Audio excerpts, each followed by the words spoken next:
everyone, I am T-Rex, and I just want to give a quick apology for not being able to get this video out on time. I have a good excuse.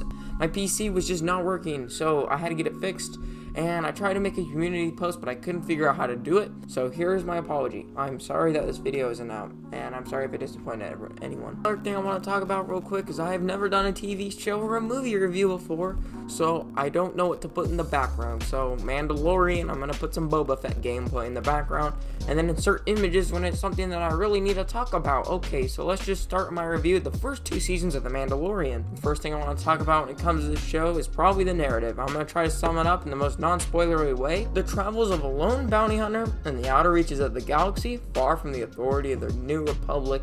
Now I am using the IMDb description because I think it's probably the least spoilery description of this show. I think that the story of this show really is a very laid back and passive narrative. I'm not trying to say that in a bad way. I think that this show is really meant on trying to push our characters forward, and the story is much more of a week-to-week type of basis where we have a different story every week. The narrative though really sticks with one tone through the entire show, which really makes it feel very cohesive, and the narrative usually moves along very quickly episode to episode. And there are a few episodes though in here that feel a little filler, but usually these are pretty far and in between. It just feels sometimes that like maybe 1 or 2 chapters in the 8 chapters of a season just feel kind of inconsequential. But it doesn't mean that the filler episodes are really bad. They're always fun and interesting. It just feels like sometimes that these narratives aren't progressing our overall narrative of our main character. But this is a much more character-based show, like another Star Wars movie, The Empire Strikes Back, where it really tried to focus on its characters. I think the narrative does a good job of getting our characters to be very interesting and being able to move our characters along while bringing out some of our characters' emotions to really develop these characters. It's also able to do this while getting us to new worlds that are interesting, and I think the world building in this show is amazing. It really establishes a new sort of corner in the Star Wars universe. I haven't really seen it either since it's after the Return of the Jedi, and we get to see the New Republic and Empire feel more like factions than either one being solely in charge or either one being solely in the right. Now, since this is a very character-based show, you want all your characters to be very good, and luckily when it comes to this show, these characters are absolutely fantastic. Our main character, the Mandalorian, gets so much character development. Without him being able to take off his helmet, it really shows how good they are at being able to develop these characters through actions and motion, and it really shows how good they are at being able to direct these characters and being able to bring out the most of them, even if the character is limited. We also get to see our characters develop. Like with the Mandalorian, we get to see him develop to be bonding with a character he's not supposed to be, which really gives him this arc as we see how much he's changed from the first episode when we meet him to the end of season 2. It really shows the change in him, and it's really great how much character development we get in this show. There are also other great characters like the bounty that Mando picks up, and there are other great characters like Cara Dune, who was also played by Gina Carano, a tough ex-rebel who quitted on the rebellion. And this is another thing the show does really well, which is tackling ideas that other Star Wars media hasn't really tackled. When it comes to a character wanting to leave the rebellion, we really haven't seen a character like that. There's other great characters like Grief Karga, who's played by Carl Weathers, and the fact that they got Carl Weathers is just so fun, and these characters are always so interesting, and the show builds a world that is so fun and populated with new characters that you just love to see them show up and come back in the show. All these characters are all new mostly. This show doesn't heavily rely on the Star Wars lore to set its story up. It does it itself, and I think that makes the show feel very unique in the Star Wars universe. And the acting in the show I think is pretty great. I think that Pedro Pascal gives a fantastic performance. The amount he's able to emote without taking off his mask is just amazing to see.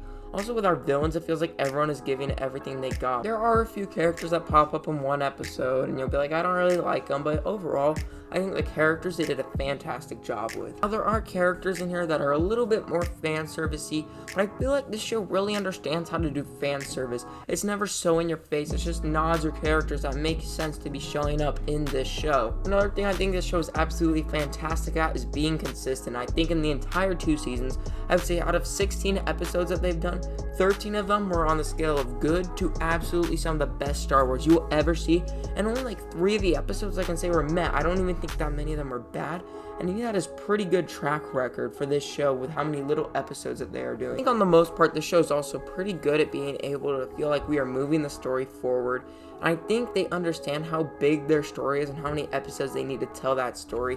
They could have easily stretched the show out. I think they knew they only needed 8 episodes a season to really be able to tell their story. The show isn't perfect. It's made a few mistakes along the way, and there are maybe 1 or 2 episodes where you go, I didn't know if I loved it as much as the other episodes, but I think that overall, that this show is very consistent and on a very high quality level. I also think that the comedy in the show is used sparingly and well, which I think is good because I hate when it's forced comedy and always awkward, but I think that the show bounces around it pretty well. The show also looks fantastic. It is shot so well. Some of these shots are astounding that they are on a TV budget alone. Also, the production value of this show is so high. There are, shows like Agents of S.H.I.E.L.D. where you go from the movies to TV, and you definitely feel the restrictions of the budget because they're always on one set, but the show doesn't feel like really a big story. It just feels very TV showy. The production quality in this is so high that it truly feels like an 8-chapter movie. Also, talking about high quality, can we talk about the score of this show? The soundtrack is just so good in this. The fact that John Williams didn't even do this, but the score is so different and so good, really is something else that I just love to the Western aesthetic that this show has. I think that composer Ludwig Göransson, oh gosh, I just butchered that, but I also liked his score on Tenet. I think he should keep making music. I think he's really great. Overall, when it comes to this show, it just has such a clear and unique vision throughout all the episodes of this show, even though it's directed by different directors with their own unique style. Even get pretty well-known directors like Taika Waititi for the season finale of season 1. He directed Jojo Rabbit and Thor Ragnarok, and the fact that he did the show is really rad. Jon Favreau is the creator of the show, but he did the first episode of season 2.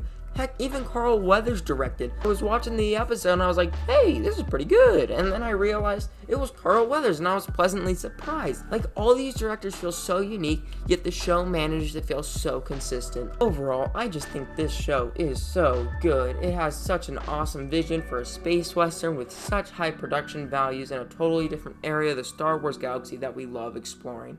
I just love this show, and I'm going to give both seasons of The Mandalorian the same score.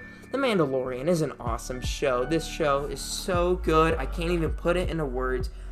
This show is worth a Disney Plus subscription alone. It is that good. I'll probably even say this is my favorite thing under Disney Star Wars, and possibly my favorite thing Star Wars has done since, well, I guess the original trilogy, the original trilogy. That's crazy. This show is just so amazing. Go watch it. Also, I think Jon Favreau should probably be in charge of Star Wars now. But anyway, if you like the video, you can like it or dislike it. If also you want to hang around, you can subscribe. Anyway, I think on that note, what other movie has Pedro Pascal in it? I liked Pedro Pascal in Mandalorian. And yeah, I'm gonna hopefully on Friday be reviewing Wonder Woman 1984. And hopefully there won't be any more delays, so that video will go out on time. Anyway, I'll see you when that video comes out. Bye.